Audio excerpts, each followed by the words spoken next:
आता 31 तारखेपासून 10 ऑगस्ट दरम्यान महाराष्ट्र भराचं पाऊसमान सांगा कुठं कशा पद्धतीने राहणार आहे. इथे रात्री 12-1 वाजता किंवा सकाळी पहाटेपर्यंत जोर वाढणार आहे परत पुन्हा. आमची अपेक्षा अशी आहे की नद्या नाल्यांना पाणी आलं पाहिजे, विहिरी भरल्या पाहिजे किंवा धरणं भरली पाहिजे गावाकडची. तर असा अपेक्षित पाऊस कधी पडणार आहे?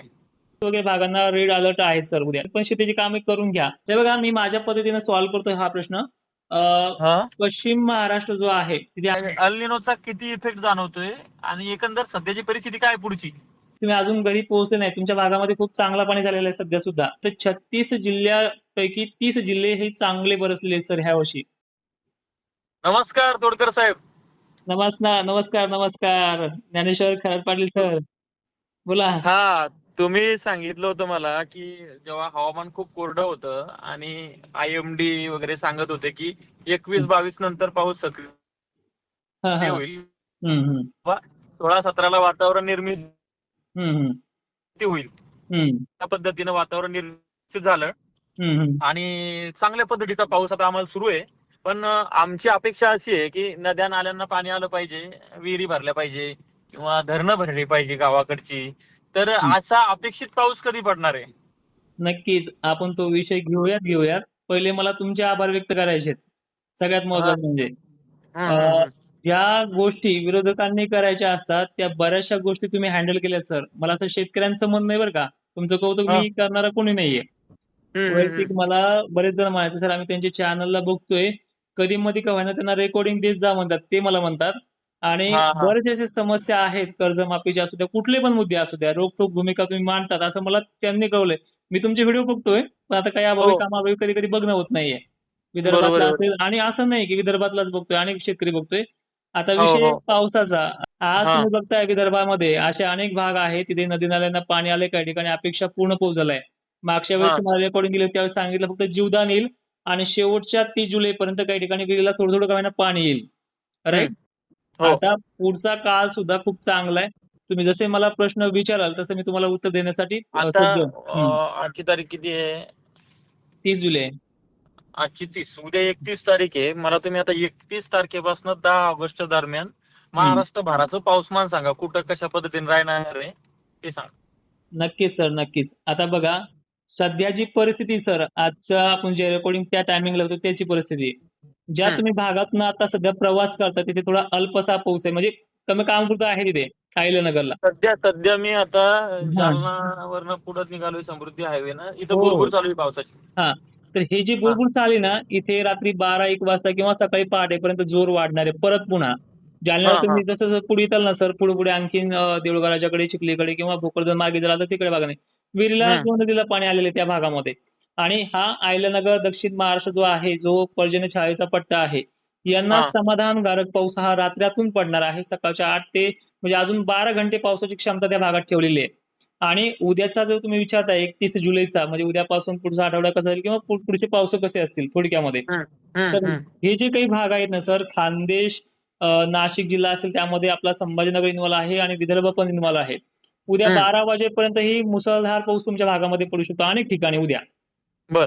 आजचं तर आहेच, पण उद्या सुद्धा 11-12 वाजेपर्यंत निसर्गाचा टायमिंग आहे, 1-2 तास मागे पुढे होईल. पण हे खानदेश वगैरे भागांना रेड अलर्ट आहे सर उद्या. छत्रपती संभाजीनगर, मालेगाव, जळगाव, असे अनेक भाग आहेत. आणि बर. आमचं हा, बुलढाणा, वाशिम, अकोला, यवतमाळ, वर्ध्यापर्यंत कसं काय वातावरण आहे? आज सध्या लाईव्ह तिथे मुसळधार पाऊस चालू आहे आणि उद्या त्या भागामध्ये आहे, पण दुपारपर्यंत चांगली मजल आहे त्या भागामध्ये उद्या. बर. हा, अं, 31 जुलैला. कोक आणि तिथून पुढे काय मिळणार आहे ते शेतकऱ्यांना, तुम्ही अजून घरी गेले नाहीत बघा, घरी गेल्याच्यानंतर तुम्हाला सगळं चित्र स्पष्ट होईल. आणि आणि परवाच्या दिवशीपासून त्यांना एक संधी मिळते 2-3 दिवस, थोडे सूर्यदर्शन काही, आभाळ काही, सटकारे बिटकारे पण त्यामध्ये हलके हलके लागेल, पण शेतीची कामे करून घ्या. कारण की पुढे 4 ते 9 जुलैपर्यंत. आणि पश्चिम महाराष्ट्र आणि कोकण आणि त्या पश्चिम महाराष्ट्राला लागून मराठवाड्याचा जो भाग आहे तिथं कसा आहे पाऊस? पश्चिम महाराष्ट्र आणि कोकण आणि मराठवाड्याचा कुठला भाग लागून येतो सर त्याला? हॅलो, आवाज ब्रेक होतोय हा प्रवासात हा. असल्यामुळं. हो हो. हे बघा, मी माझ्या पद्धतीने सॉल्व्ह करतोय हा प्रश्न. हा पश्चिम महाराष्ट्र जो आहे तिथे आज 12 तासाची जी काही पावसाची संततधार आहे त्यामध्ये त्यांचं भागून जाईल. आणि कोकण परिसरात पुढचे 2 ते 3 दिवस अलर्ट कायमच असणार आहे, कारण की बंगालच्या उपसागरातलं लो प्रेशर तिकडेच सरकलेला आहे, नाशिक क्षेत्र.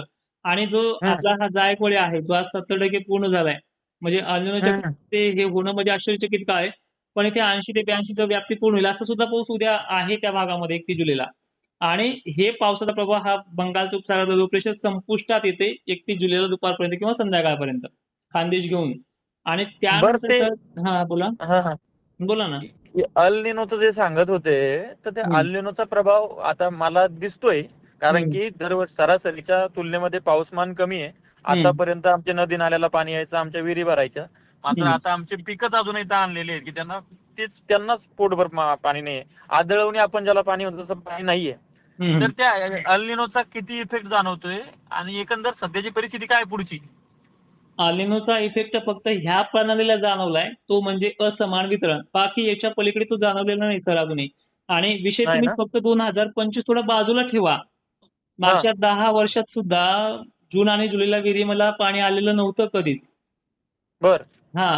तो परतीचा पाऊस त्या पद्धतीनं समाधान करणारे सगळ्या शेतकऱ्यांचं जे तुम्ही म्हणताय ना बर. तुम्ही किचकट भाग राहिलेला भाग तुम्ही अजून घरी पोहोचले नाही. तुमच्या भागामध्ये खूप चांगला पाणी झालेलं आहे सध्या सुद्धा.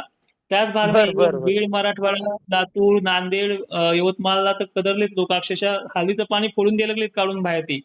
फक्त राहायला कुठला भाग माहितीये का? जो अहिल्यानगर पासून सांगली, सोलापूर आणि हाच परिसर आहे 4 जिल्ह्यांचा धाराशिव पण. की हे 4 ते बर. बर. 5 जिल्हे फक्त कमकुवत आहेत. नाही तर 36 जिल्ह्यापैकी 30 जिल्हे हे चांगले बरसलेले आहेत सर ह्या वर्षी. बर. बर. बर. हा. बर. बर. आणि पुढे सुद्धा पाऊस आहेत. काही काळजी करू नका सांगा शेतकऱ्यांना. आणि विशेषतः तुमचं पुनश्च एकदा कौतुक जे शेतकऱ्यांसाठी तुम्ही पाठीशी खंबीर असतात किचकट प्रश्नांवरती कर्तव्य कर्जमाफी. ते आपण शेतकऱ्याची अवलाद आहे ना, आपल्याला करावंच लागणार आहे ना. आपल्याला नाही ना ते म्हणणार दिसून ना, येतं दुसरं ते कोण दिसून मांडणार? हा, मी नेहमी म्हणत असतो, ज्यांना घरात सुद्धा घालायला चपला लागतात हम्म, त्या एसीत राहणाऱ्या अवलादी आमच्या बापाचं भविष्य किंवा आमच्या व्यथा समजू शकत नाहीत. हम्म, हम्म. आणि दुर्दैवाने तिचे सोन्याचे चमचे घेऊन जन्माला येणारे आपलं नेतृत्व करतात. तेच तेच तेच. चालेल मी तुम्हाला रेकॉर्डिंग तिला पाठवून देईन. यस यस, हो हो. तुम्ही आम्हाला वेळ दिला त्याबद्दल नक्कीच धन्यवाद नक्की धन्यवाद. चालेल.